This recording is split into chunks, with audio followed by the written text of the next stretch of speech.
बोलिए श्री गणेश भगवान की जय। बोले उमापति महादेव की जय। बोले श्री लक्ष्मी नारायण भगवान की जय। बोले अम्बे मात की जय। बोले कृष्ण कन्हैया लाल की जय।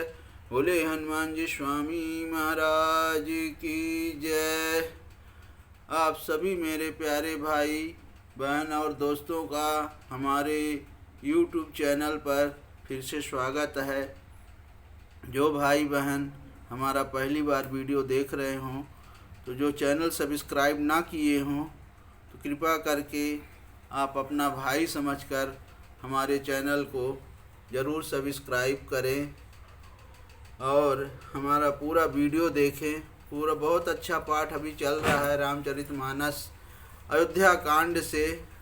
आज हम दोहा नंबर 31 के आगे से पाठ शुरू करेंगे। आप लोग को ज़रूर सुनाएंगे, कृपा करके आप लोग ज़रूर सुने। जैसा कि पीछे आपने सुना कि माता कैकेयी अपने दोनों वरदान मांग रही हैं जो उन्होंने कभी अपने पीछे भाग में दिया था। एक बार रावण और राजा दशरथ का युद्ध, बीच में घमासान युद्ध चल रहा था। उस समय राजा दशरथ के पहिए का एक पिन निकल गया था। उस समय उन्होंने अपने उंगली में पहियों को संभाल कर उंगली फंसाकर उस पहियों को रथ आगे चलने का मौका दिया। तभी राजा दशरथ जी बोले थे कि इतना अच्छा काम करने पे कभी भी एक वरदान मुझसे मांग लेना। तो माता कैकेयी वो वरदान अब मांग रही हैं।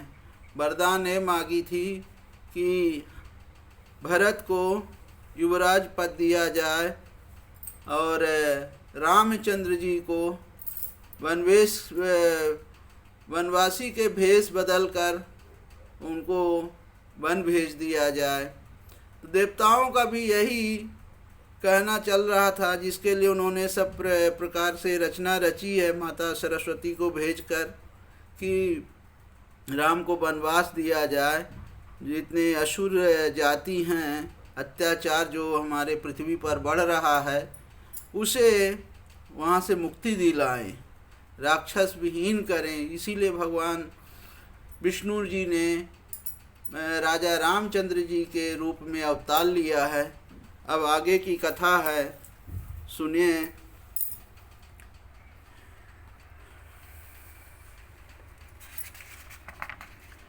बोले सियावर रामचंद्र की जय। लोभ न राम ही राजु करे, बहुत भरत पर प्रीत। मैं बड़ छोट विचारी जिय, करत रहो निप्रनीत। राम को राज्य का लोभ नहीं है और भरत पर उनका बड़ा ही प्रेम है। मैं ही अपने मन में बड़े छोटे का विचार करके राजनीति का पालन कर रहा था, मतलब उसके बड़ों को राज तिलक देने जा रहा था। हे राम शपथ सत कहूँ सुभाऊ, राम मातु कछ कहे न काऊ। मैं सब कीन तो ही बिनु पूछे, तेहि न पर मनोरथ छूछे। राम की 100 बार सौगंध खाकर मैं स्वभाव से ही कहता हूँ कि राम की माता कौशल्या ने इस विषय में मुझसे कभी कुछ नहीं कहा। अवश्य ही मैंने तुमसे बिना पूछे यह सब किया, इसी से मेरा मनोरथ खाली गया। ऋष परिहरु अब मंगल साजू, कछु दिन गए भरत जुबराजू। एक ही बात मोहि दुख लागा, बर दूसर असमंजस मांगा। अब क्रोध छोड़ दे और मंगल साज सज, कुछ ही दिनों बाद भरत युवराज हो जाएंगे। यह एक ही बात का मुझे दुख लगा कि तूने दूसरा वरदान बड़ी अड़चन का मांगा है। दूसरा वरदान तो आप जानते हैं, भगवान रामचंद्र जी को वनवास। ए आजहूँ हृदय जरत तहिया चा, ऋषि परिहास की साचे हूँ साचा। ए हाँ कहू तजीरो सुराम अपराधु, सब को कहाँ ही राम सूठी साधु। उसकी आँच से अब भी मेरा हृदय जल रहा है। यह दिल्लगी में, क्रोध में अथवा सचमुच ही वास्तव में सच्चा है। क्रोध को त्याग कर राम का अपराध तो बता। सब कोई तो कहते हैं कि राम बड़े ही साधु हैं। ए तू सराहा सिकरसी सनेहू, अब सुनी मोहि भयहु संदेहु। ए हाँ जासु सुभाऊ अरिहे अनुकूला, शोकिमि करहि मातु प्रतिकूला। तू स्वयं भी राम की सराहना करती और उन पर स्नेह किया करती थी। अब यह सुनकर मुझे संदेह हो गया है कि तुम्हारी प्रशंसा और स्नेह कहीं झूठे तो ना थे। जिसका स्वभाव शत्रु को भी अनुकूल है, वह माता के प्रतिकूल आचरण क्यों करेगा। प्रिया हास ऋषि परिहरहि, मागु विचारु विवेकु। जेहि देखऊँ अब नयन भरी, भरत राज अभिषेकु। हे प्रिय, हंसी और क्रोध छोड़ दे और विवेक उचित अनुचित विचार कर वर मांग, जिससे अब मैं नेत्र भरकर भरत का राज्याभिषेक देख सकूं। ए जिए मीन बरुबारी बिहीना, मनि बिनु फनि कुजिए दुख दीना। ए हाँ कहूँ सुभाऊ न छलु मनु माही, जीवन मोर राम बिनु नाही। हे मछली चाहे बिना पानी के जीती रहे और सांप भी चाहे बिना मणि के दीन दुखी होकर जीता रहे, परंतु मैं स्वभाव से ही कहता हूँ, मन में जरा भी छल रखकर नहीं कि मेरा जीवन राम के बिना नहीं है। हे समुझ देखु जिय प्रिया प्रवीणा, जीवनु राम दरस आधीना। ए सुन मृदु वचन कुमति अति जरहि, मनहु अनल आहुत घृत परहि। हे चतुर प्रिय जी, में समझ दे, मेरा जीवन श्री राम के दर्शन के अधीन है। राजा के कोमल वचन सुनकर दुर्बुद्धि कैकेयी अत्यंत जल रही है, मानो अग्नि में घी की आहुतियां पड़ रही हैं। ए कहाँ ही करहूँ किनि कोटि उपाया, इहाँ न लागी है राउरी माया। देहु किले हुआ जसु करी नाही, मोहिन बहुत प्रपंच सोहाई। ए सुन मृदु वचन कुमति अति जरहि, मनहु अनल आहुत घृत परहि। हे चतुर प्रिय जी, में समझ दे, मेरा जीवन श्री राम के दर्शन के अधीन है। राजा के कोमल वचन सुनकर दुर्बुद्धि कैकेयी अत्यंत जल रही है, मानो अग्नि में घी की आहुतियां पड़ रही हैं। ए कहाँ ही करहूँ किनि कोटि उपाया, इहाँ न लागी है राउरी माया। देहु किले हुआ जसु करी नाही, मोहिन बहुत प्रपंच सोहाई। नाही। तब कैकेयी कहती हैं, आप करोड़ों उपाय क्यों ना करें, यहाँ आपकी माया चालबाजी नहीं चलेगी। या तो मैंने जो मांगा है सो दीजिए, नहीं तो नाही करके अपयस लीजिए। मुझे बहुत प्रसन्न बखेड़े नहीं सुहाते। ए राम साधु तुम साधु सयाने, राम मातु भली सब पहचाने।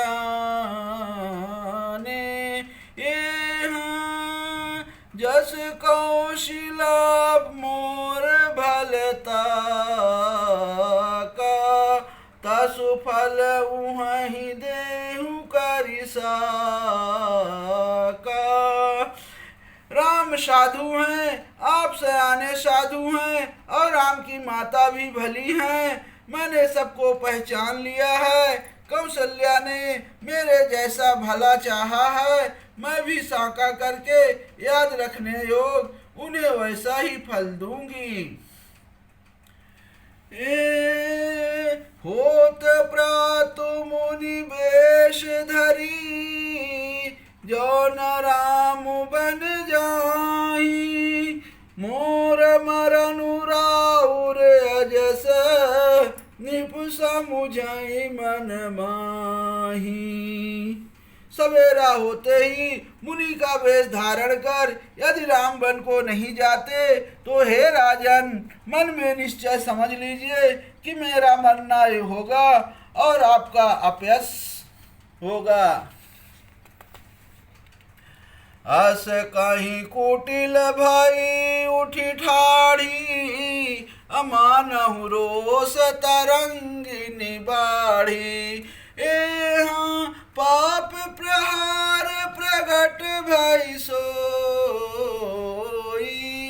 भरी क्रोध जल जाई न जोई। ऐसा कहकर कुटिल कैकेयी उठ खड़ी हुई, मानो क्रोध की नदी उमड़ी हो। वह नदी पाप रूपी पहाड़ से प्रकट हुई है और क्रोध रूपी जल से भरी है। ऐसा भयानक है कि देखी नहीं जाती। दो बर कूल कठिन हठ धारा, भमर कुबरी वचन प्रचारा।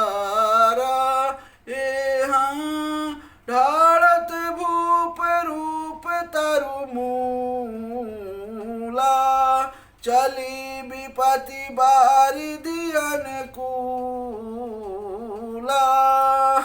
दोनों वरदान उस नदी के दो किनारे हैं। कैकेयी का कठिन हठ भी है, उसकी तीव्र धारा है और कुबरी मंथरा के वचनों की प्रेरणा ही भंवर है। यह क्रोध रूपी नदी राजा दशरथ रूपी वृक्ष को जड़ मूल से ढहाती हुई विपत्ति रूपी समुद्र की ओर सीधी चली है। ए लखी नरेश बात पूरी साची,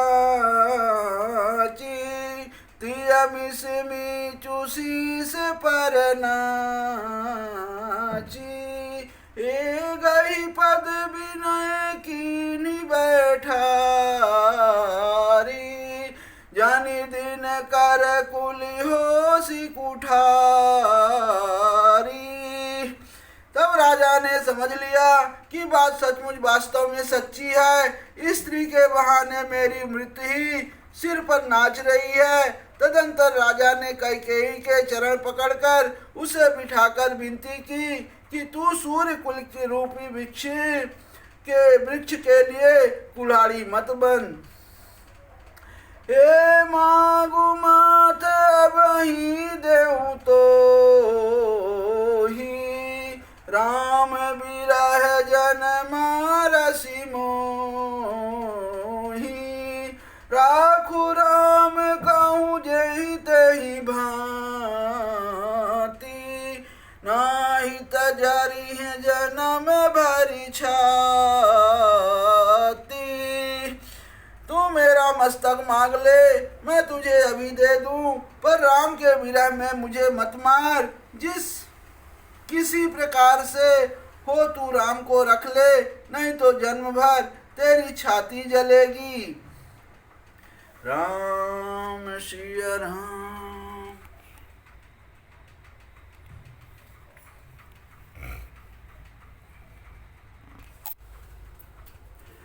देखी व्याधि असाध निपु पर धरन धुनि मात, कहत परम आरत बचन राम राम रघुनाथ। राजा ने देखा कि रोग असाध्य है, तब वो अत्यंत अंतर्वाणी से हाय राम हाय राम हाय रघुनाथ कहते हुए सिर पीट कर जमीन पर गिर पड़े। अब आगे की कथा आप हमारे अगले पाठ में सुनेंगे। तब तक आप जय श्री राम बोले। जय श्री राम। जो भाई बहन सब्सक्राइब ना किए हों तो कृपा करके वो चैनल को सब्सक्राइब करें और जय श्री राम बोले। जय श्री राम।